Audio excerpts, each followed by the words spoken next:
अंमली पदार्थाच्या संदर्भाच्या लक्षवेधीमध्ये काल एक एलक्यूच्या माध्यमातून मी हा प्रश्न विचारला होता आणि कालपासून आजपर्यंत हे सोशल मीडियावर ज्यावेळेस गेलं मला अनेक लोकांचे कमेंट्स आले, अनेक लोकांचे मेसेज आले आणि ही आता जसं मुख्यमंत्री साहेबांनी सांगितलं की याची जागृतीचा कार्यक्रम पोलीस विभागाच्या माध्यमातून शाळा आणि कॉलेजेसमध्ये केला जातो।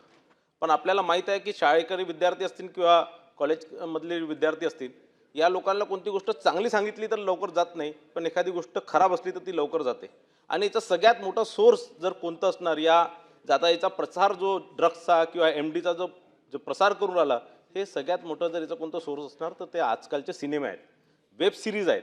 आणि मोठ्या प्रमाणात जसं साहेबांनी सांगितलं, जसं मुख्यमंत्री साहेबांनी सांगितलं की इन्स्टाच्या माध्यमातून याची विक्री होते, इन्स्टामध्ये याचे रील्स तयार होतात, पण त्याच्यापेक्षा सगळ्यात मोठं वेब सिरीज आज जर मी 50 असे पिक्चर सांगू शकणार की ज्याच्यामध्ये या सगळ्या ड्रग्स घेणं, एमडी घेणं याला ग्लोरीफाय केलेलं आहे।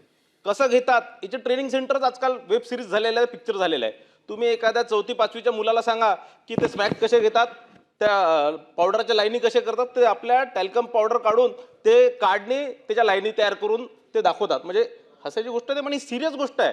म्हणजे मी तुम्हाला माझ्याच परिवारातलं एक उदाहरण सांगतो की त्याला सांगितलं कसं अशी गंमत म्हणून ते खेळत होते आणि टॅल्कम पावडर टाकून तो लाईन तयार करत होता। आणि या सगळ्या गोष्टी फार सिरियस आहेत, याच्याकडे आपण दुर्लक्ष करतो। अभिव्यक्त स्वतंत्रता याच्यात आपण त्या वेब सिरीजवरती, पिक्चरवरती कारवाई करत नाही, सिनेमांवर कारवाई करत नाही, पण ज्या सिनेमांमध्ये या प्रकारच्या विषयांवर, ड्रग्सवर, दारूवर, याच्यावर ज्यावेळेस या सगळ्या प्रकारचं ग्लोरीफाय केलं जातं, ते बघतात हिरो कसा ड्रग्स घेतो, हिरो कसा ड्रग्स घेतल्याने जास्त त्याला एनर्जी येते। आपण जर सगळ्या बाहेरच्या चर्चा जर ऐकले तर हे जे फिल्म स्टार किंवा हे जे यांच्यामध्ये इतकी एनर्जी काय तर हे ड्रग्स घेतात, असं विद्यार्थ्यांमध्ये, मुलांमध्ये या चर्चा आहेत। आणि म्हणून कुठेतरी या सगळ्या हे जे ग्लोरिफिकेशन कुठेतरी बंद झाले पाहिजे। याचं सगळं जे पिक्चरायझेशन जे होत आहे, याच्यात जे पिक्चरांमध्ये दाखवत आहे, वेब सिरीजमध्ये दाखवत आहे, हे कुठेतरी 100% याच्यावर अंकुश आणलं पाहिजे। आणि माझा हाच प्रश्न आहे की आपण या सगळ्या या प्रकारच्या वेब सिरीजवर, या प्रकारच्या सिनेमांवर आपण अंकुश आणणार काय? सन्मान्य सदस्यांनी जो मुद्दा या ठिकाणी उपस्थित केलेला आहे तो योग्य मुद्दा आहे आणि हे खरं आहे की अशा प्रकारचं ग्लोरिफिकेशन हे मोठ्या प्रमाणात त्या ठिकाणी होतं आणि अलीकडच्या आपल्या युवकांच्या भाषेत ज्याला आपण म्हणतो की इट इज कूल, तर हे कूल आहे असं त्यांना वाटतं आणि हां व्हेरी कूल आहे असं वाटतं आणि त्यातनं या अडचणी तयार झालेल्या आहेत।